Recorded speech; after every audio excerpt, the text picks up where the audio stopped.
Indonesia. Oke. Prestasi beliau yaitu lulusan terbaik kelima SMK Kesehatan Logos tahun ajaran 2016 sampai 2017.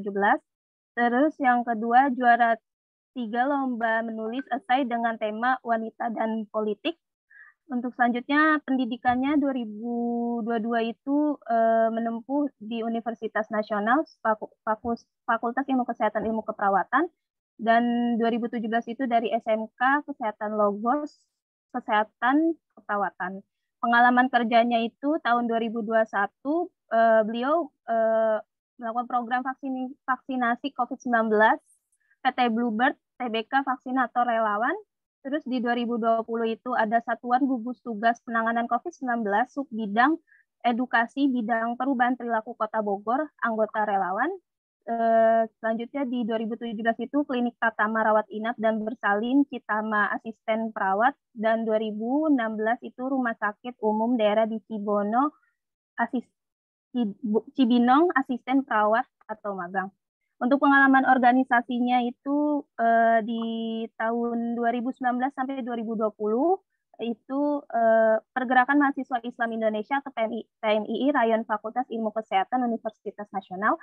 Yang selanjutnya 2020 sampai 2021 beliau berorganisasi di Himpunan Mahasiswa Keperawatan Universitas Nasional.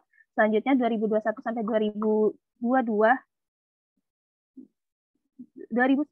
sampai 2022 itu 2023 beliau mengikuti organisasi Ikatan Lembaga Mahasiswa Ilmu Keperawatan Indonesia. Selanjutnya 2021 sampai 2022 itu KOF Pergerakan Mahasiswa Islam Indonesia Putri Kopi Cabang Jakarta Selatan. Baik, untuk selanjutnya Kak Awe, silahkan Kak memaparkan materi. Oh ya, sebelumnya Mevia boleh di-share screen materinya.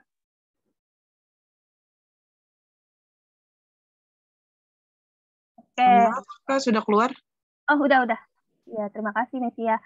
Oke, baik. Selanjutnya kita memasuki pemaparan materi oleh narasumber kita yang kece ini. Kepada Kak Anissa Widya, dipersilahkan untuk memaparkan materinya.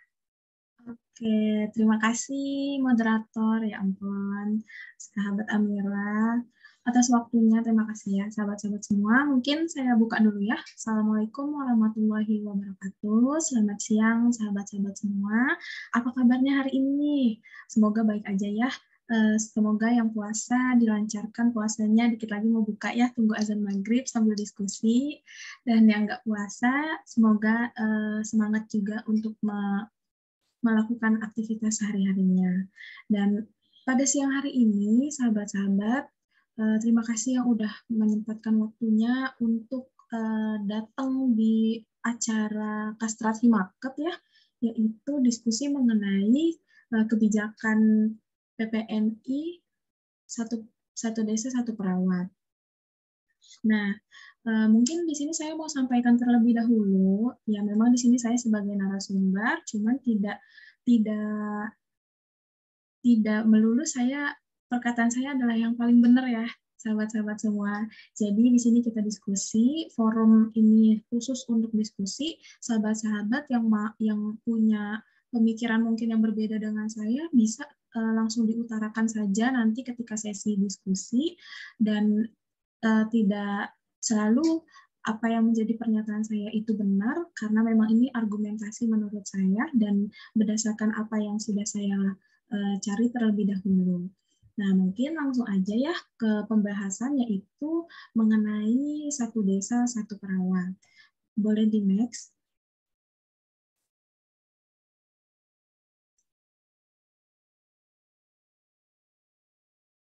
Ya.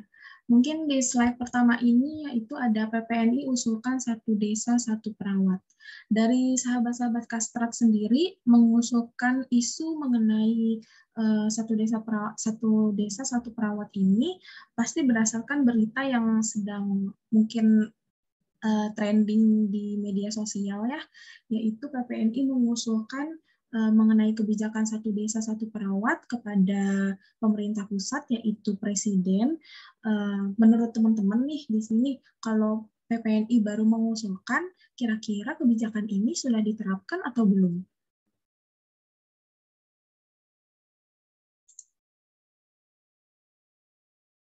Gimana? Sudah atau belum kalau baru mengusulkan? Ayo teman-teman, bagaimana? Belum. Ada yang jawab belum, Kak? Oh, belum. Ya, betul, belum ya, karena baru mengusulkan nih. Tapi jangan salah dulu nih, karena mengusulkannya itu PPNI ke pemerintah pusat, yaitu presiden gitu. Nah, ternyata pemerintah daerah, yaitu seperti bupati. Nah, di tingkat bupati itu kabupaten, ada beberapa kabupaten yang sudah menerapkan satu desa satu perawat ini. Nah, nanti kita bahas ya mengenai kabupaten mana aja yang menerapkan satu desa satu perawat. Nah, boleh di next.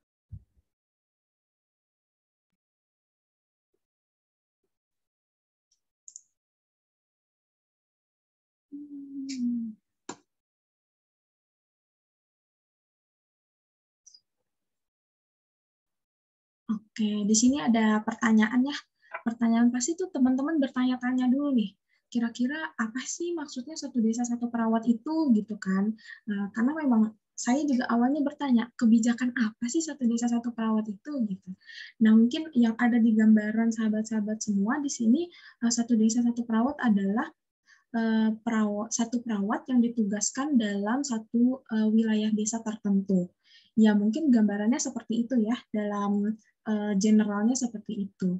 Ya, memang betul satu desa satu perawat itu adalah satu perawat yang ditempatkan dalam wilayah desa tertentu.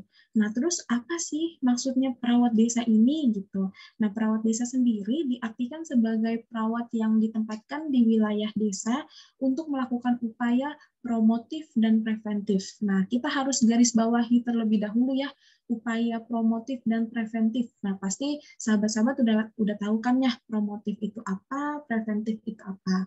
Promotif itu upaya untuk memelihara kesehatan dan preventif untuk mencegah penyakit dengan mendekatkan individu, keluarga, kelompok, dan masyarakat. Nah, di sini perawat desa itu lebih fokusnya itu ke keperawatan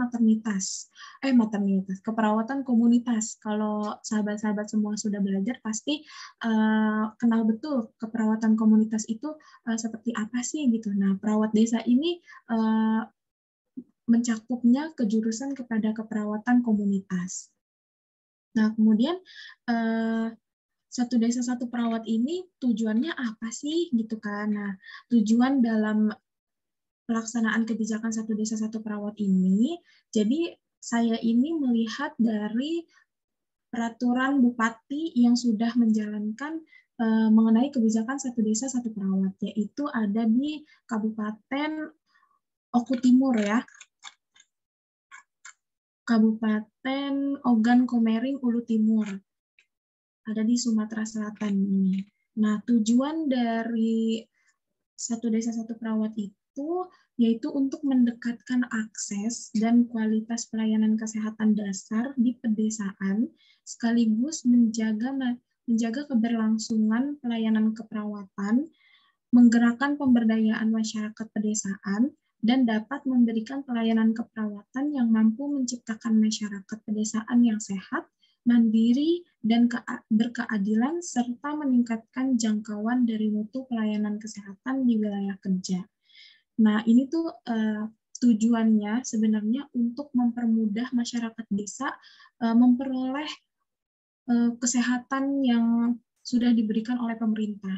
Nah, seperti itu kan seperti yang kita tahu ya, kadang masyarakat desa itu kurang minimnya pengetahuan mengenai kesehatan, atau mungkin masih ada mitos-mitos yang berkembang di masyarakat desa dan mengenai kesehatan dan ternyata itu salah gitu. Nah, ini tugas dari perawat desa itu untuk memperbaiki itu semua.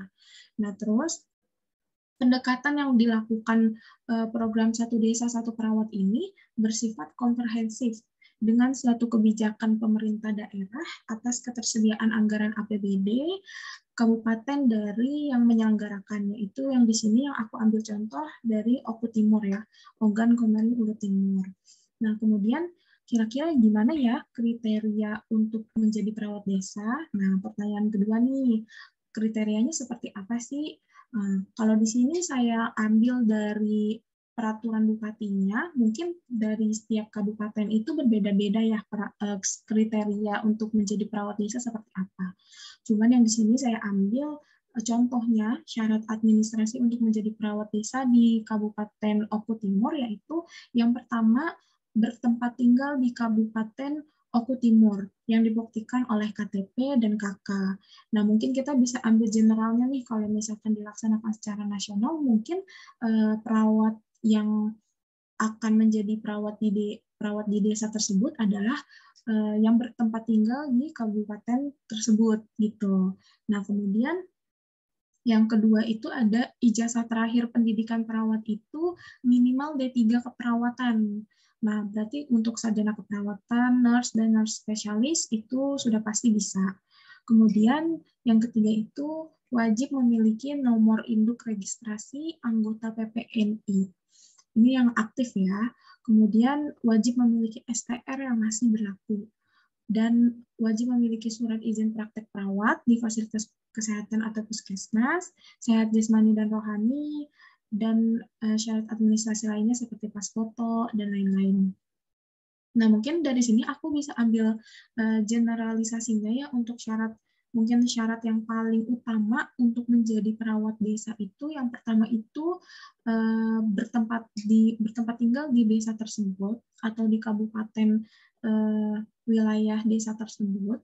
Kemudian yang kedua harus memiliki STR, teman-teman. Jadi surat tanda registrasi ya, yang kita tahu kalau kita itu diakui sebagai perawat, kalau kita itu diizinkan untuk melakukan tindakan keperawatan, yaitu harus adanya STR. Oke, kemudian untuk tugas sebagai perawat desa apa aja ya? Nah, tugasnya apa aja nih kira-kira? Tentunya kalau tugas itu, karena ini kekhususannya untuk keperawatan komunitas, berarti upaya promotif dan preventifnya harus dijalankan. Nah, kalau keperawatan komunitas itu fokusnya kan upaya promotif dan preventif. Kira-kira caranya eksekusinya kayak gimana sih? Ya pasti yang pertama yang sahabat-sahabat tahu itu melalui cara sosialisasi. Pasti itu sering banget menjadi jalan utama untuk keperawatan komunitas membagikan ilmunya kepada masyarakat sekitar desa. Dan kemudian ini tugasnya nih yang paling inti mungkin ya. Jadi perawat desa yang ditempatkan di wilayah desa tertentu itu membuat pengkaderan, sahabat-sahabat, pengkaderan yang kemudian seluruh kadernya itu akan diberikan pembekalan keahlian keperawatan komunitas, serta pengetahuan tentang program-program kesehatan yang dilaksanakan oleh Dinas Kesehatan di kabupaten tersebut. Gitu. Nah, jadi tugasnya udah kebayang ya sama sahabat-sahabat semua nih. Jadi kita itu kayak perawat desa itu melakukan pengkaderan kepada masyarakat atau organisasi tertentu yang ada di masyarakat tersebut.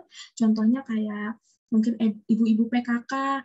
Nah, sahabat-sahabat pasti tahu ya, ibu-ibu PKK ada perkumpulannya gitu.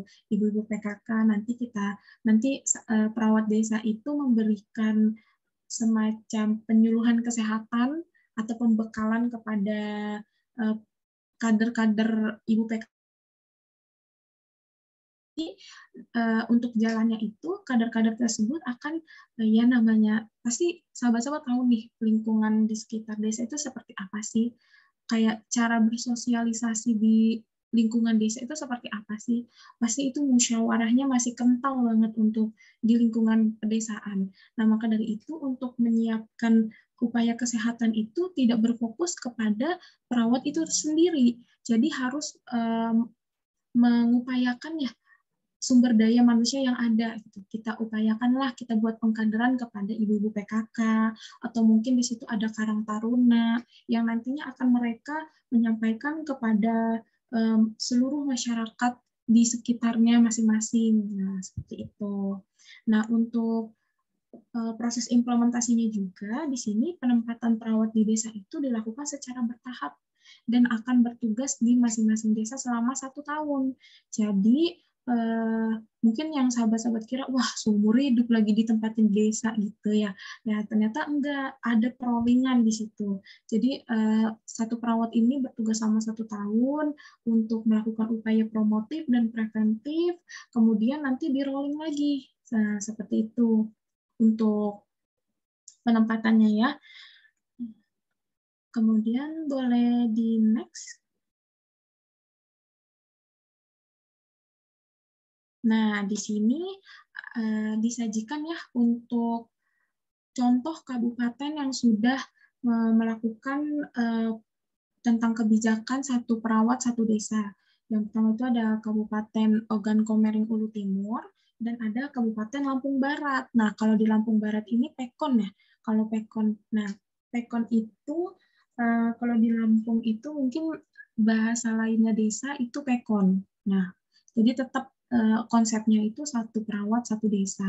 Nah, teman-teman ini harus tahu dulu ya tentang struktur kepemerintahan nih. Jadi kan kalau misalkan kabupaten itu di bawahnya ada kecamatan dan ada kelurahan atau desa. Nah, kalau di Kota Madya itu adanya kecamatan dan kelurahan.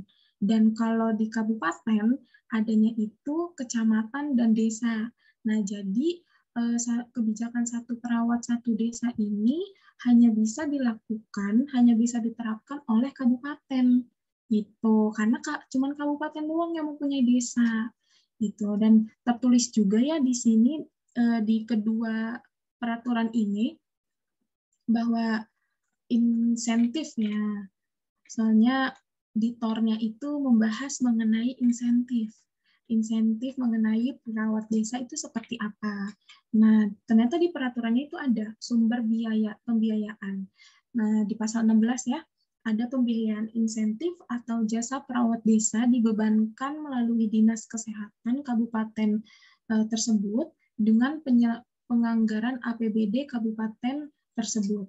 Nah, jadi insentif dari jasa perawatnya itu dibebankan kepada APBD. Seperti itu. Boleh di next.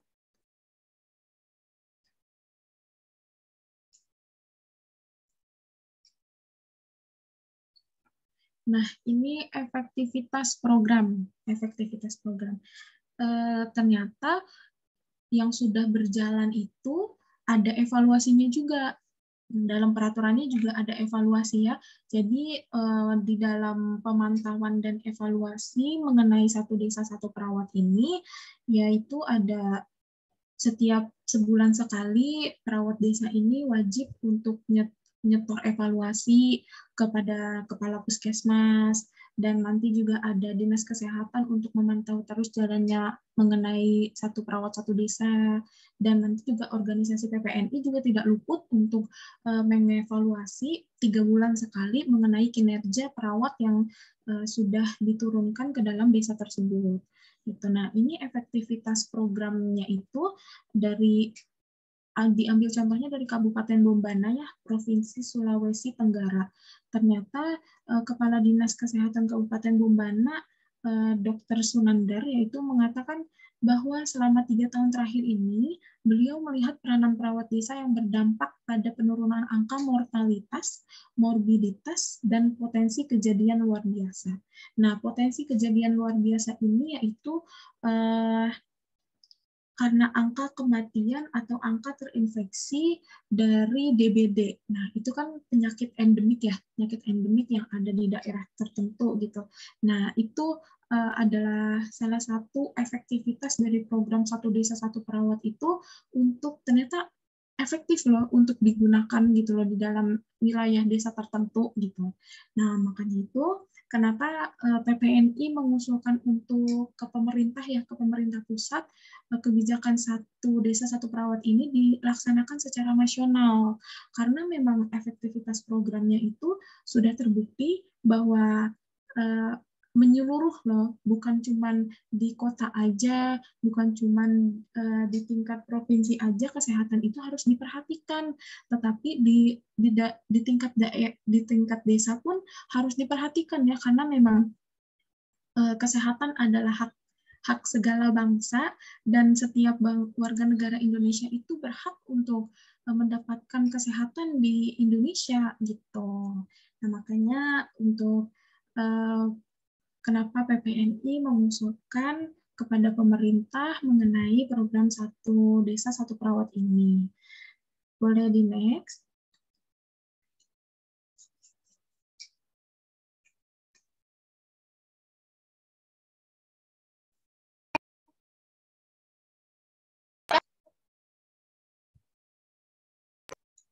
Kalau nggak salah habis nih, habis slide ini. Terima kasih. Ucapan terima kasih. Iya, betul. Thank you for listening. Iya, jadi mungkin segitu aja pemantik dari saya ya untuk mengenai program Satu Desa Satu Perawat ini. Mungkin dari sahabat-sahabat semua ada yang punya tanggapan atau mungkin ada yang masih bingung atau mungkin kita mau diskusi di sini gitu loh. Kita mau berbagi sharing informasi mengenai program kebijakan yang akan diusulkan PPNI kepada pemerintah pusat, apakah relevan?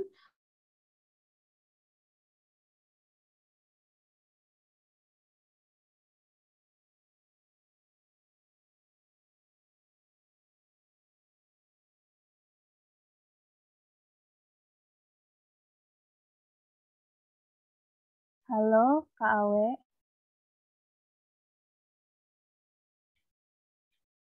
Halo.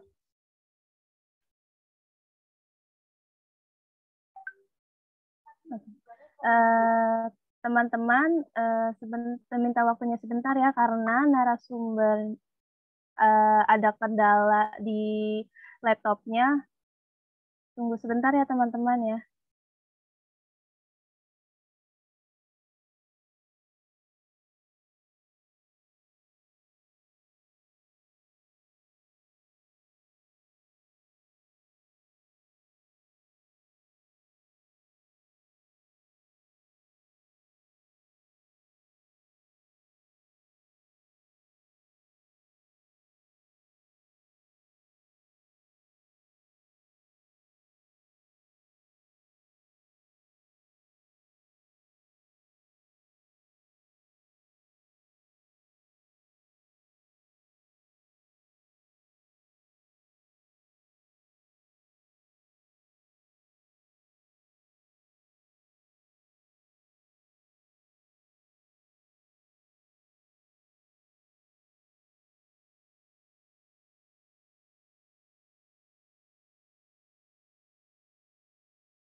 Oke, teman-teman, sambil menunggu narasumber, gimana tadi seru kan ya pembahasannya?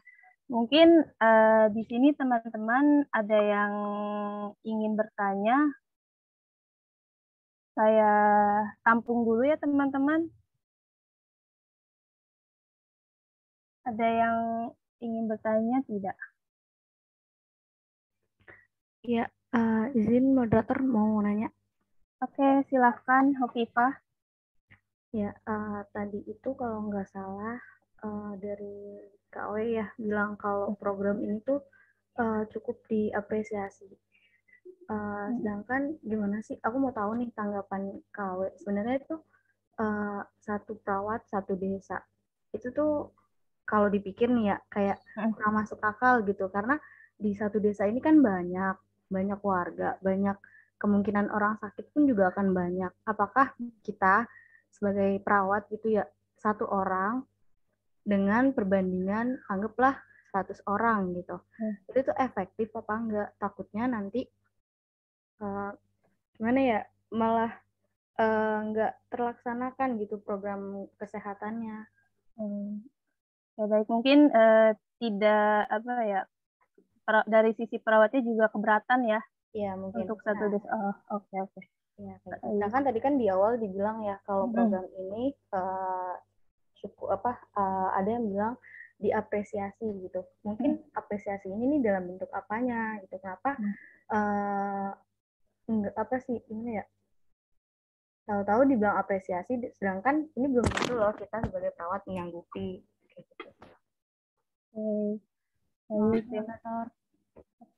Baik, terima kasih kepada Hovifa. Mungkin ditampung dulu ya, Vi.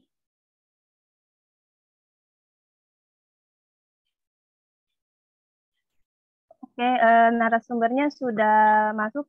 Assalamualaikum Kak Awe.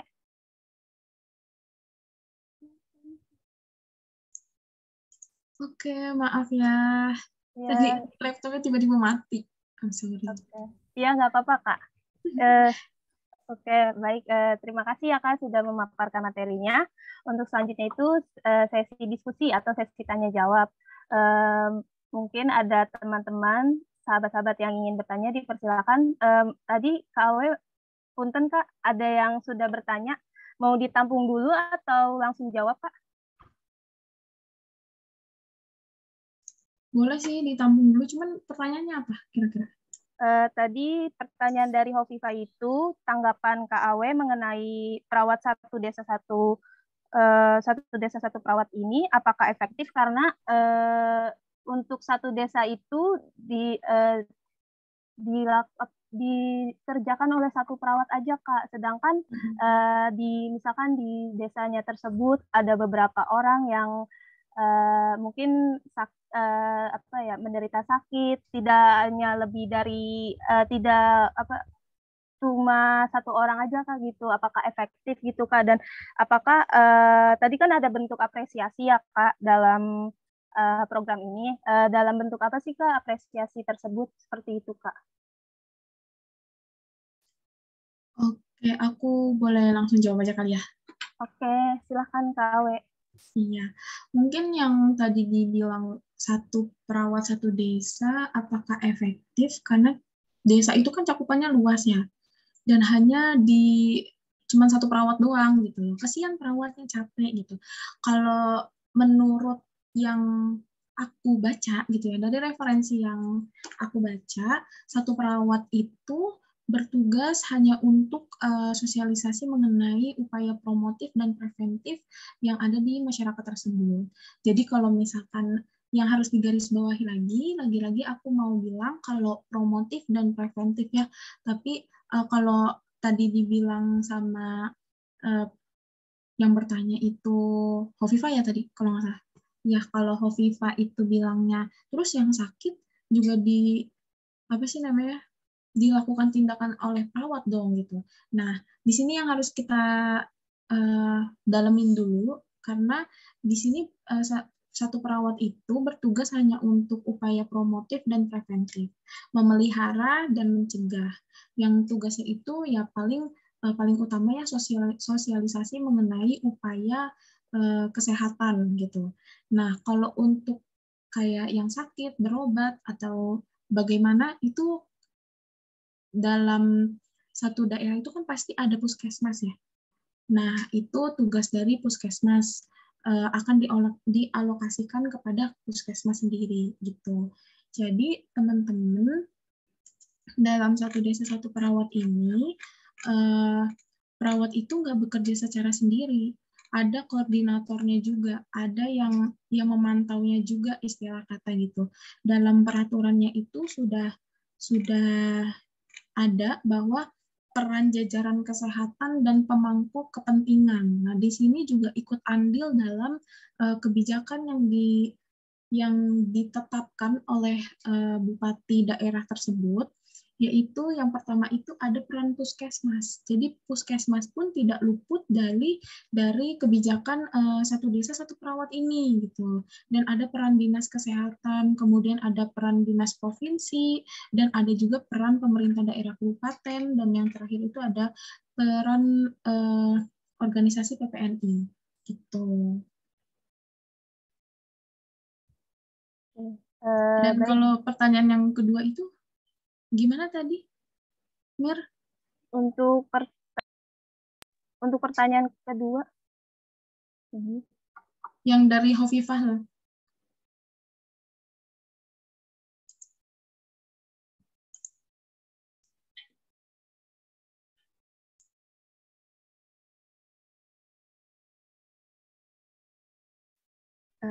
Izin masuk Kak, mungkin yang pertanyaan kedua itu maksudnya ya, ini kan katanya tadi diapresiasi gitu ya.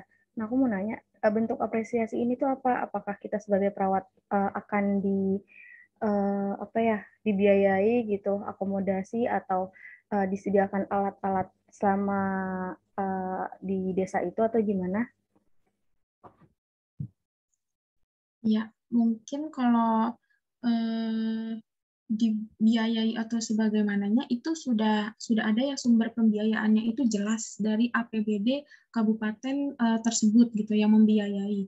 Kalau untuk apresiasinya mungkin insentif mengenai jasa perawat di desa ini ya. Jadi program Satu Desa Satu Perawat ini tidak secara sukarela, tidak secara relawan yang mungkin bekerja sebagai sosial gitu ya, tapi di sini itu tetap ada insentif yang diberikan kepada perawat desa tersebut. Seperti itu.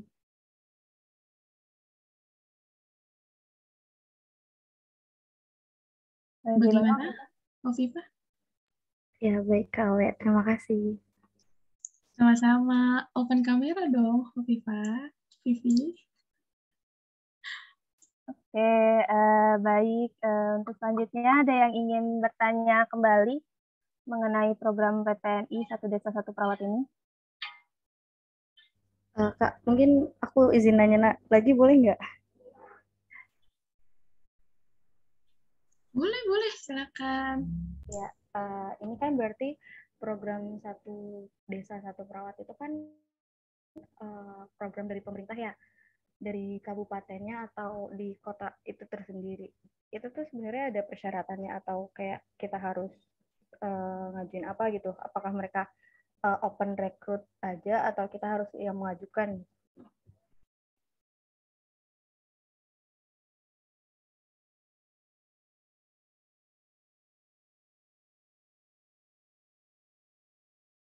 Bagaimana, Kak Awe? Sudah bisa dijawab? Oke, sudah. Ya, jadi dalam peraturan Bupati ini sudah jelas dan lengkap bahwa di sini diatur juga ya untuk rekrutmen perawat dilakukan secara bertahap melalui mekanisme seleksi oleh tim kabupaten dengan memperhatikan ketentuan yang berlaku. Nah, untuk seleksinya itu ada seleksi administrasi dan seleksi psikologi atau melalui wawancara yang dilakukan oleh Dinkes, dan kemudian syarat administrasinya yang tadi yang sudah aku paparkan mengenai kriteria dari perawat desa. Nah, ini syarat administrasi di tiap-tiap kabupaten itu berbeda-beda, tergantung peraturan dari bupatinya mau yang seperti apa. Cuman yang pokoknya itu yang pasti perawat desa itu yang harus bertempat tinggal di kabupaten atau desa tersebut. Kemudian pendidikan terakhirnya itu minimal D3. Nah, terus harus memiliki wajib STR, surat tanda registrasi.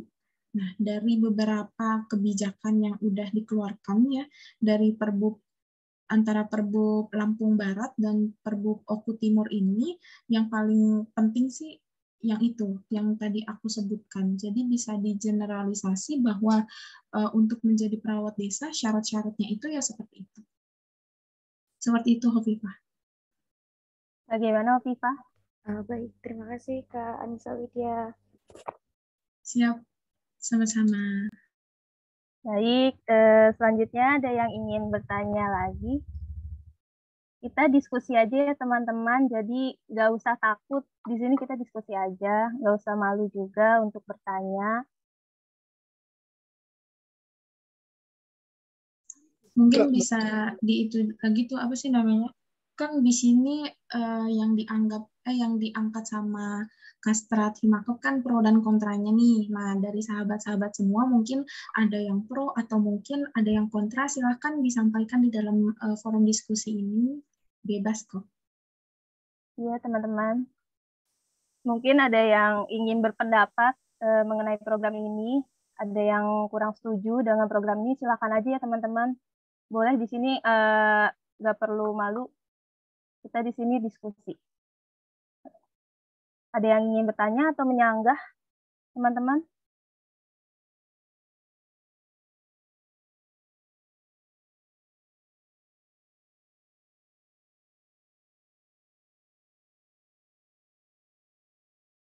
Yuk teman-teman, ada yang ingin menyanggah atau berpendapat atau ingin bertanya nih mengenai program PPNI ini yang masih belum paham juga boleh ditanyakan.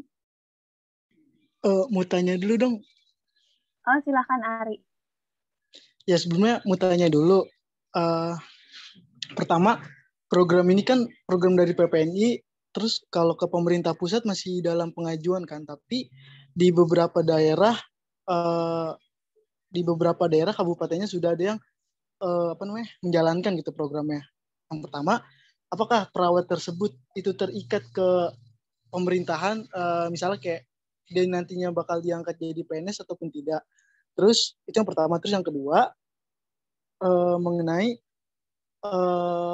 tugasnya dia gitu kan, tadi Kak Awe bilang tugasnya dia itu sebagai pemberi promotif sama apa tuh tadi lagi satu lagi tuh, kalau misalnya tugasnya dia tuh udah dilaksanain semua, terus di daerah tersebut nggak ada apa ya, kayak nggak ada kejadian yang emang udah ditangani nih, nah kan jadi perawatnya ini kayak ngapain lagi gitu kan, jadi di desa tersebut perawatnya itu malah bikin klinik sendiri gitu. Sedangkan tugas dia kan di desa tersebut harus menjadi perawat satu desa, menjadi perawat desa gitu.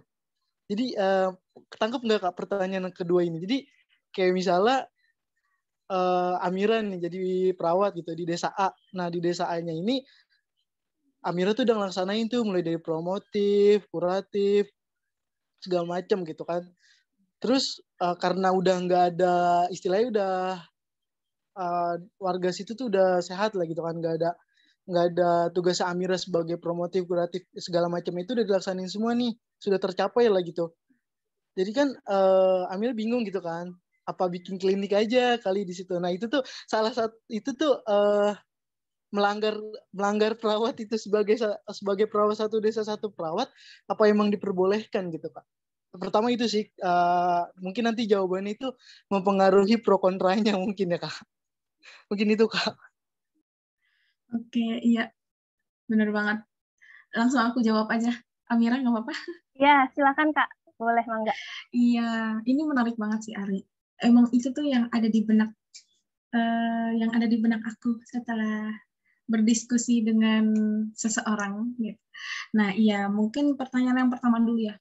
Apakah termasuk pegawai negeri sipil gitu ya, apa bisa diangkat sebagai PNS?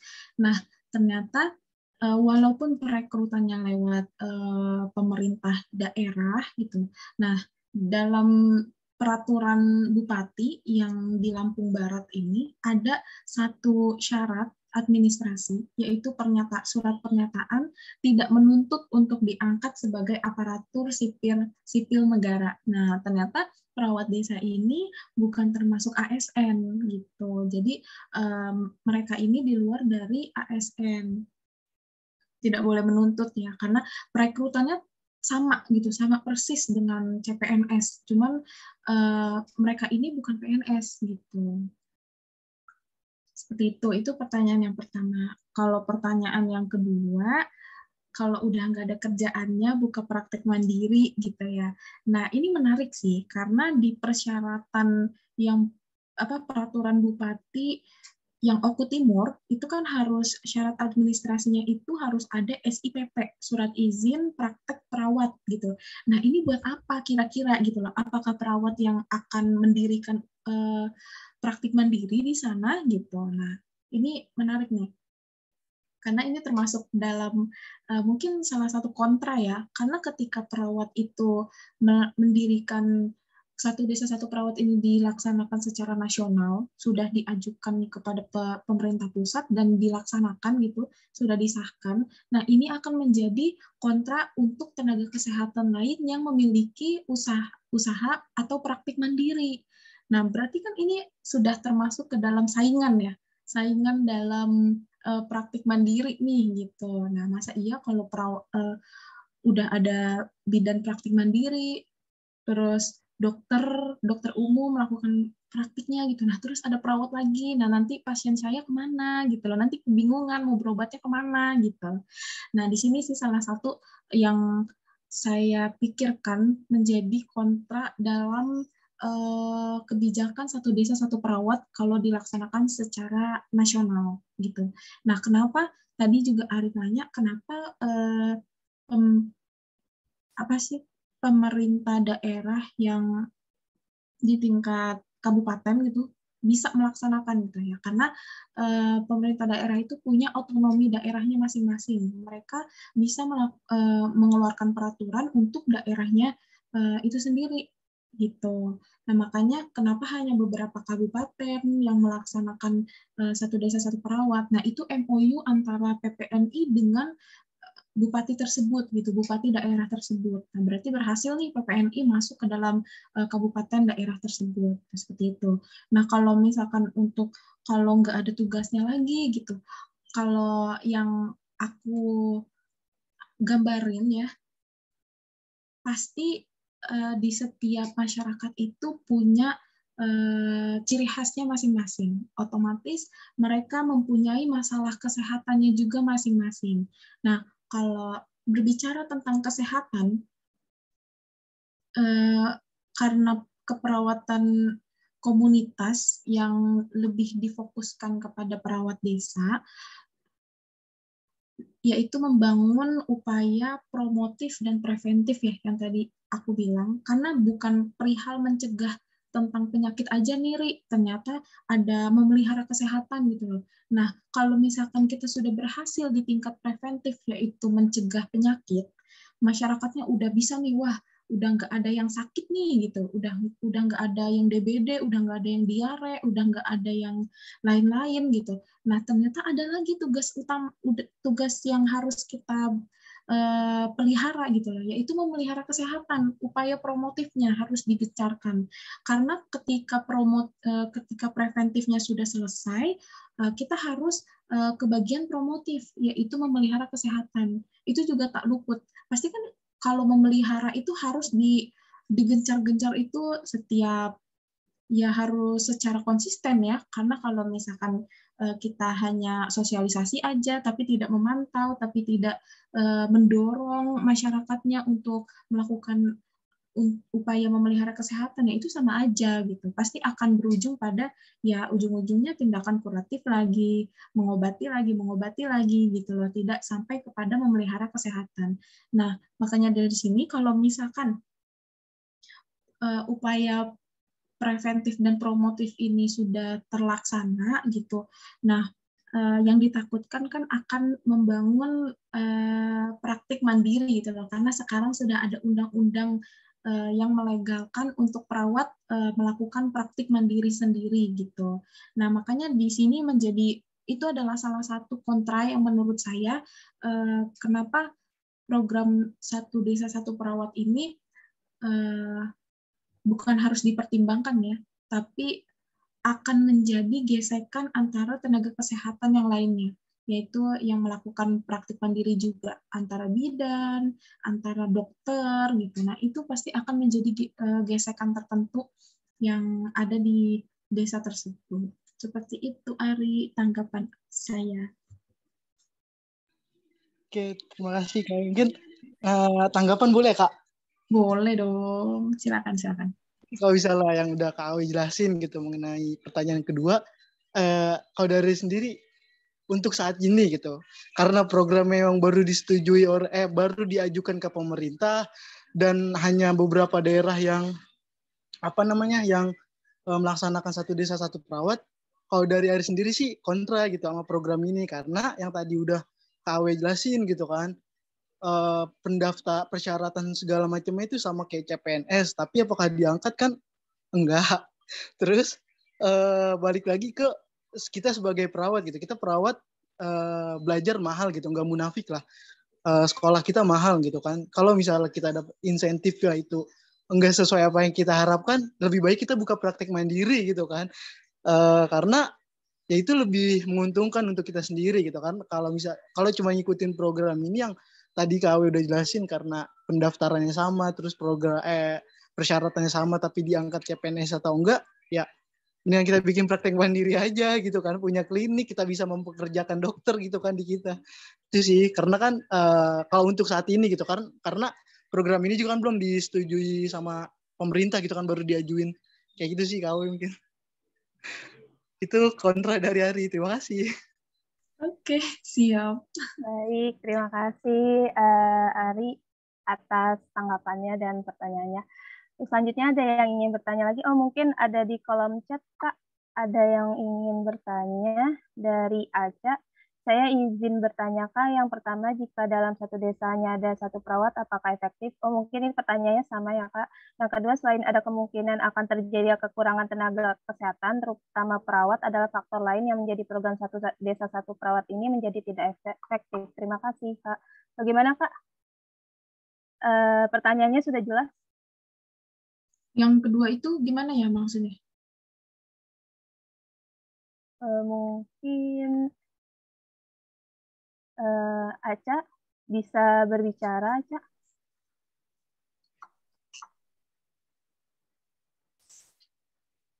Kalau yang kedua, Kak, izin, itu ada nggak sih faktor lain selain adanya kemungkinan kalau misalnya satu desa satu perawat itu terjadinya kekurangan tenaga kesehatan seperti contohnya perawat gitu ya, Kak. Nah, itu ada nggak sih faktor selain itu gitu loh, faktor lain yang menjadikan satu desa satu perawat ini ada kemungkinan menjadi tidak efektif? Bagaimana, Kak Awe? Oke, mungkin yang pertanyaan pertama tadi sama seperti pertanyaannya Hovifah ya, Titi. Ya. Mungkin jawaban aku juga masih sama seperti itu. Dan kalau misalkan untuk pertanyaan kedua, hal-hal apa aja yang menjadikan satu desa satu perawat ini yang menjadi berjalan tidak efektif ya. Yang pertama itu mungkin dari masyarakatnya ya, karena kita itu seperti tadi yang udah saya bilang, ada evaluasi, pemantauan dan evaluasi. Ketika evaluasi 1 bulan sekali itu yang disetor kepada kepala puskesmas, dan ternyata tidak ada efektifnya nih, udah ada perawat di desa tapi ini juga tidak berubah juga gitu mengenai kesehatannya gitu. Nah, mungkin di sini faktornya itu ada banyak. Yang pertama itu dari masyarakatnya itu sendiri. Karena untuk mengedukasi masyarakat itu tidak gampang. Mungkin sahabat-sahabat nih sebagai mayoritas kali ya, mayoritas ini calon perawat gitu. Ada nggak di keluarganya itu yang merokok mungkin, atau mungkin yang melakukan hal-hal yang justru itu salah gitu loh, mitos mengenai kesehatan salah, kayak misalkan lagi pendarahan ditempelin batu panas, kan dulu kan kayak gitu ya, lagi pendarahan nih, kita lagi keluar darah, misalkan jempolnya kena pisau atau apa, terus ditempelin batu panas, ya kan itu adalah cara yang salah untuk menanggulangi masalah kesehatan. Gitu. Apalagi kalau misalkan mungkin di sini ada adik atau kakaknya yang merokok gitu, coba deh sahabat-sahabat sendiri mengedukasi keluarga kalian gitu loh, perihal bahaya merokok. Orang perokok pasti susah akan hal itu gitu.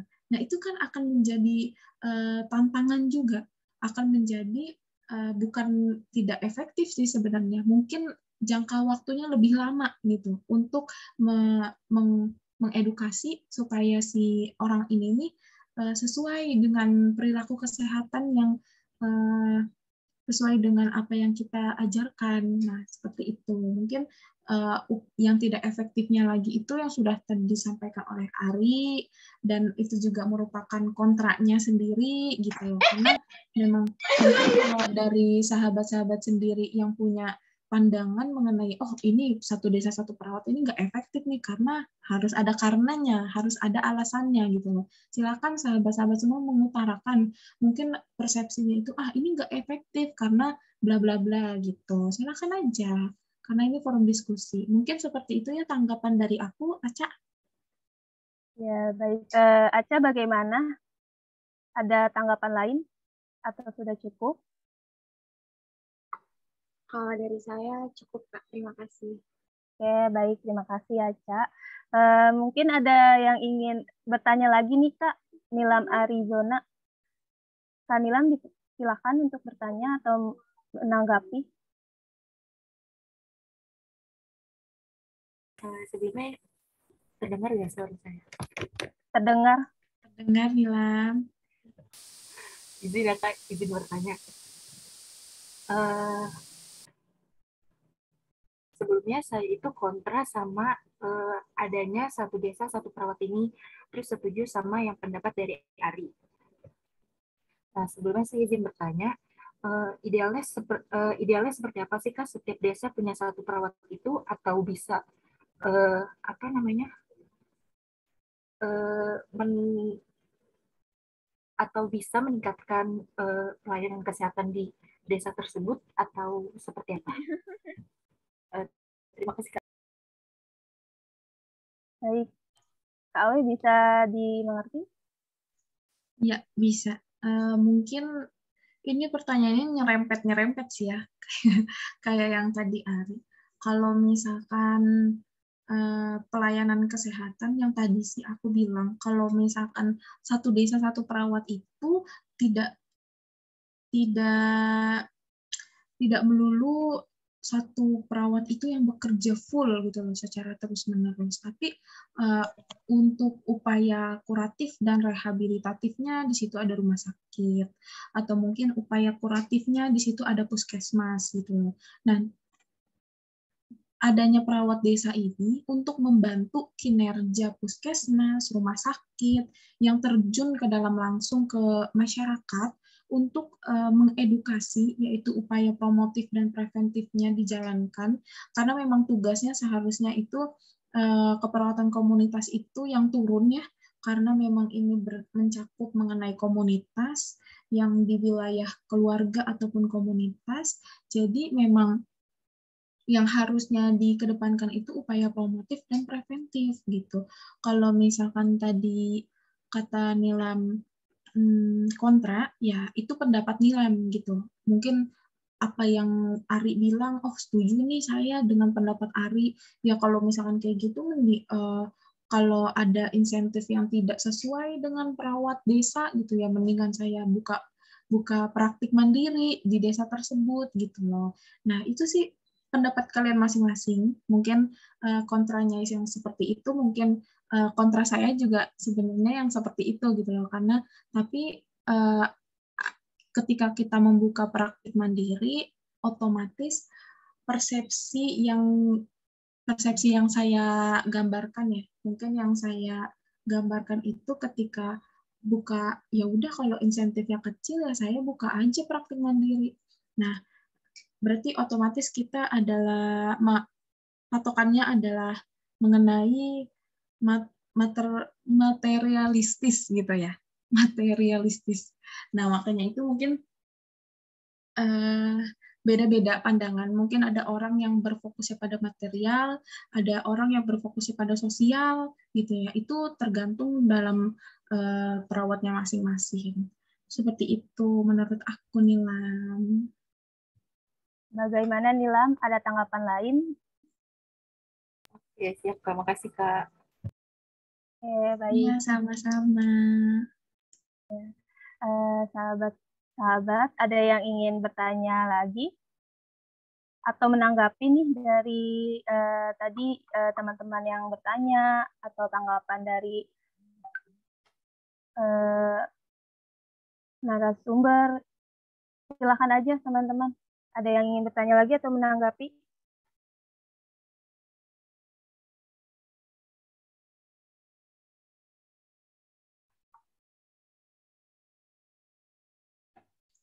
Apa di sini ada yang pro terhadap kebijakan tersebut? Ayo teman-teman.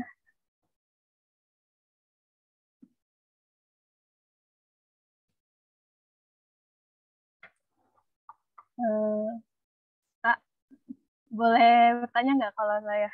Boleh. Boleh, moderator silakan. Oke.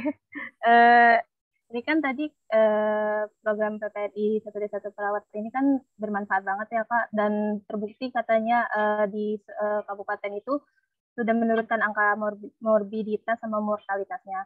Nah, kita kan sebagai perawat nih, apa ya Kak, dari apa yang kita sudah kasih gitu ya Kak, ada nggak sih jaminan untuk kita mengenai kesehatan sama apa sosialnya gitu Kak, untuk program ini tuh ada nggak sih Kak dari pemerintah gitu? Karena kan kita sudah apa ya, sudah memberikan gitu ya Kak, effort kita untuk apa pelayanan kesehatan di masyarakat ini gitu, seperti preventif sama promotif tadi. Ada nggak sih Kak jaminan kita gitu? Takutnya nanti kan kita mungkin ada yang teman-teman di desa itu apa ya, pengen gitu jadi perawat Satu Desa Satu Perawat ini, tapi mereka tuh kayak mikir ada nggak sih jaminan untuk kesehatan kita? Nah, takutnya nanti kita kayak terinfeksi apa ya, ada masalah gitu Kak yang kita dapat gitu dari program ini. Seperti itu Kak. Dapat dimengerti nggak Kak? Mengerti, mengerti. Oke. Udah, aku boleh jawab. Silakan Kak. Iya, mungkin pertanyaannya terkait jaminan perawat desa gitu ya. Ya karena mungkin ini sih dari tanggapan aku aja ya, karena perekrutannya itu sama persis dengan CPNS gitu.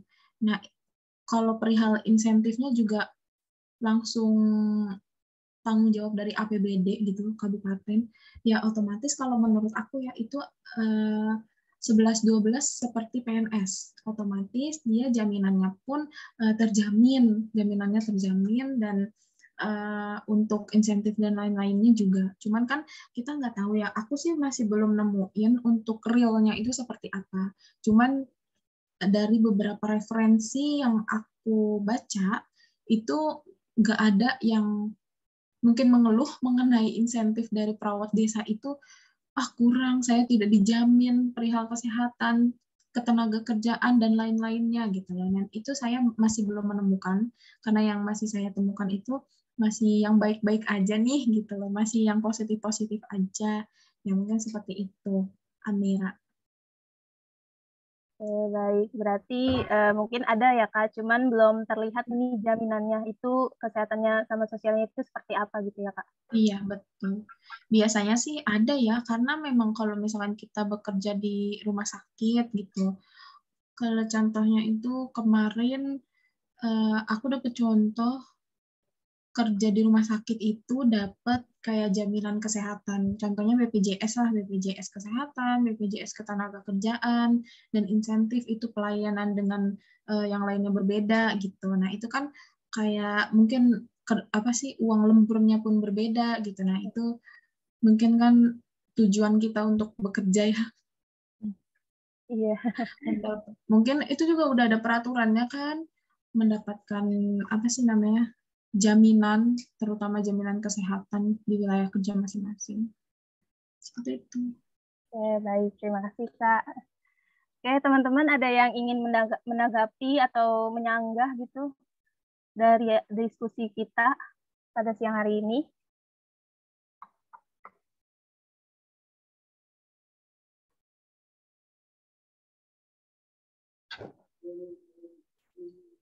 Ya, teman-teman, ada lagi? Atau sudah cukup? Apa semuanya pada kontra semua ini? Bisa jadi mungkin, Kak. Bisa jadi ya. Soalnya memang kalau terkait pro ya, lebih banyak pro-nya sih kalau dari aku pribadi ya. Karena memang penyaluran ke desa ini membuka peluang kerja bagi perawat. Dan tidak melulu tugas perawat itu hanya sebagai mendampingi dokter. Kan sekarang yang ada di masyarakat, yang stigma yang ada di masyarakat, peran perawat itu masih menjadi tugas besar ya untuk kita sendiri sebagai perawat gitu loh. Kalau kita ini bukan pembantu dokter loh, kita ini bukan yang yang harus bergantung terus sama dokter gitu loh. Tapi kita punya intervensi sendiri untuk menentukan seperti apa upaya kesehatan yang akan kita lakukan gitu. Nah, makanya di sini mungkin sebagai perawat desa itu kan upayanya bukan lagi kuratif dan rehabilitatif, tetap promotif dan preventif gitu loh. Dan ini sangat menarik menurut saya, karena memang kita ini tidak melulu yang kerja di rumah sakit, di klinik gitu, yang hanya berpaku pada pasien yang sakit gitu loh. Tapi kita berhadapan juga dengan pasien yang sehat, di mana kita harus memelihara, harus mencegah juga penyakit itu datang kepada individu, keluarga, kelompok atau masyarakat gitu. Dan menjadi perawat desa itu merupakan mungkin tantangan yang baru ya, karena kan memang sebelumnya itu ada bidan desa, belum ada nih perawat desa gitu. Nah, disinilah justru perawat itu harus masuk ke setiap lini masyarakat di daerah bahkan daerah terpencil gitu loh. Itu menurut aku. Mungkin teman-teman semua di sini pasti ada yang punya tanggapan pro atau kontra gitu. Nggak mungkin kan kontra semua nih kayak Ari. Mungkin teman-teman ada yang menyampaikan pendapatnya gitu, dipersilahkan.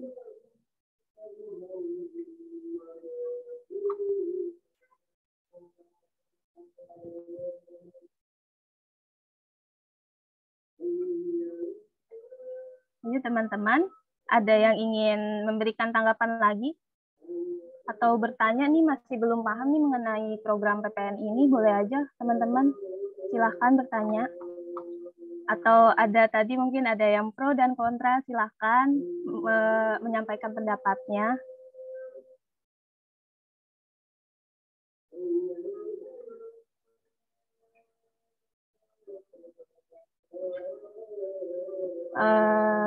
Gimana teman-teman? Apakah sudah cukup nih diskusi kita kali ini? Atau masih ada yang mau kasih sanggahan atau pendapat? Silahkan.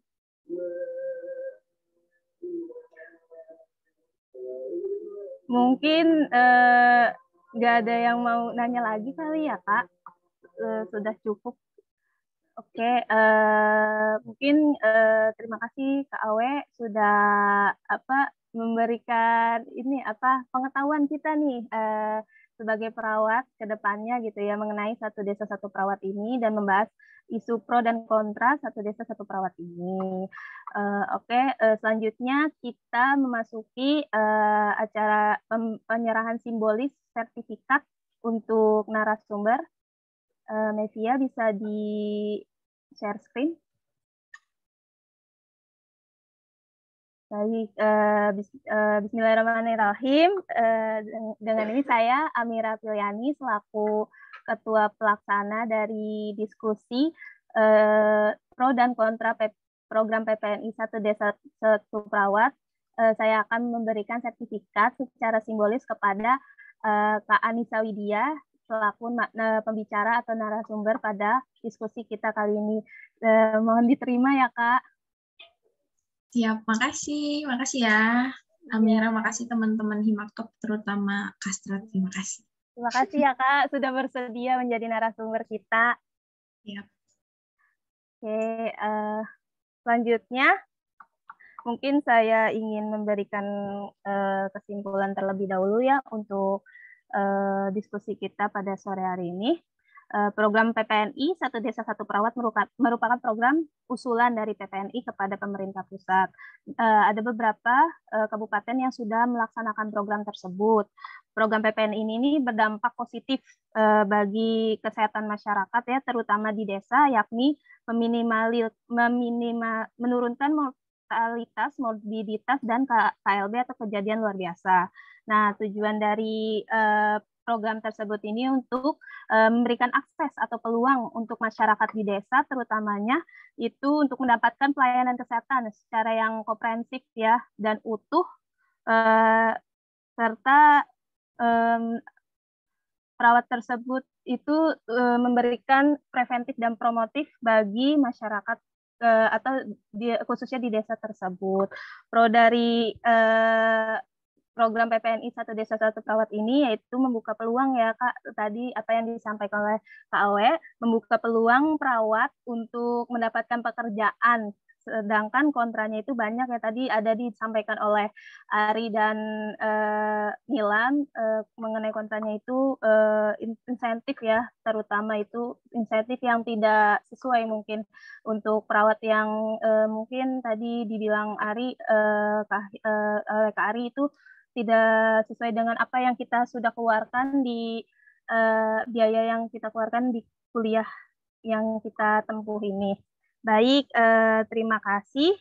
Untuk selanjutnya kita memasuki sesi dokumentasi. Mungkin teman-teman diharapkan menyalakan kameranya untuk sesi dokumentasi.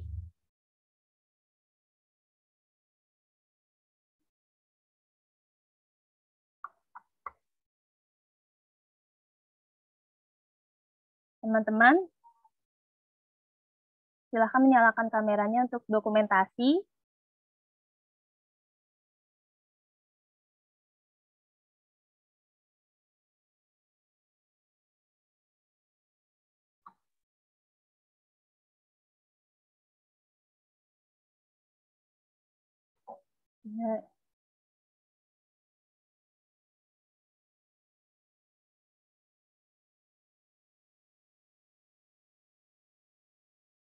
Baik, tidak apa-apa, Leonita. Mungkin kalau teman-teman lagi tidak sibuk atau mempunyai waktu luang, bisa dinyalakan kameranya. Oke, Ara, izin Ara, boleh dibantu ya untuk dokumentasi? Iya, iya. Oke, baik. Mungkin langsung aja kali ya. Ara, silakan.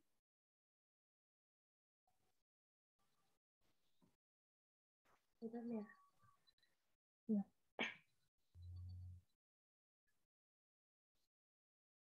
Teman-teman boleh senyum, teman-teman.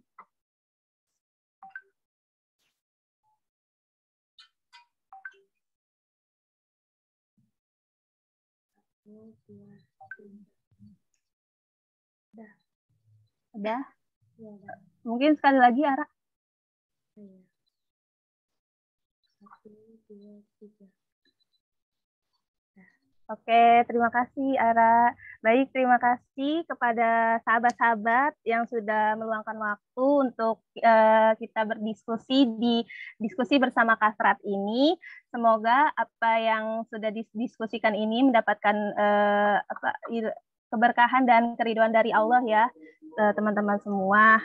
Baik, saya selaku moderator, terima kasih banyak untuk teman-teman yang sudah berpartisipasi dalam diskusi ini. Terima kasih juga Kak Awe sudah bersedia dan menyempatkan waktu untuk diskusi bersama Kasrat ini.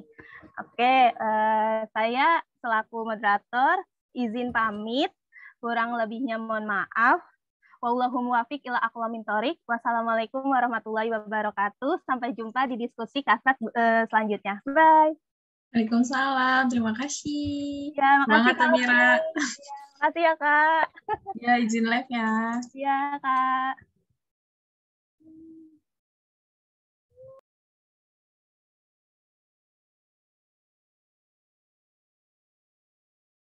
Keren, Mira.